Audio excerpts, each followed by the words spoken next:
В Ингушетии последовательно работают над тем, чтобы жители региона получали медицинскую помощь самого высокого качества, не выезжая за пределы субъекта. Об этом в своем телеграм-канале написал глава региона.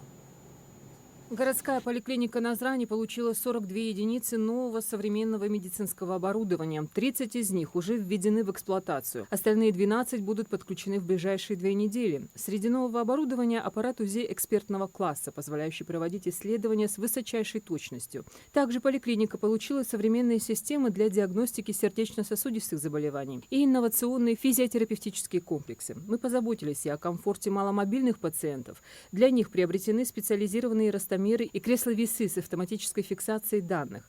Важно отметить, что поставщики оборудования параллельно проводят обучение медицинского персонала для максимально эффективного использования новой техники. Мы делаем серьезный шаг вперед, обеспечивая жителям республики доступ к диагностике и лечению на уровне ведущих клиник страны. Это особенно важно для первичного звена здравоохранения, где закладывается основа здоровья каждого человека. Поставка нового оборудования – лишь часть большой программы модернизации здравоохранения, которая обязательно будет продолжена. Мы продолжим системно работать над созданием современной, технологичной и доступной системы здравоохранения в Ингушетии. Уверен, что в перспективе это позволит не только улучшить показатели здоровья населения, но и вывести медицинское обслуживание в республике на качественно новый уровень.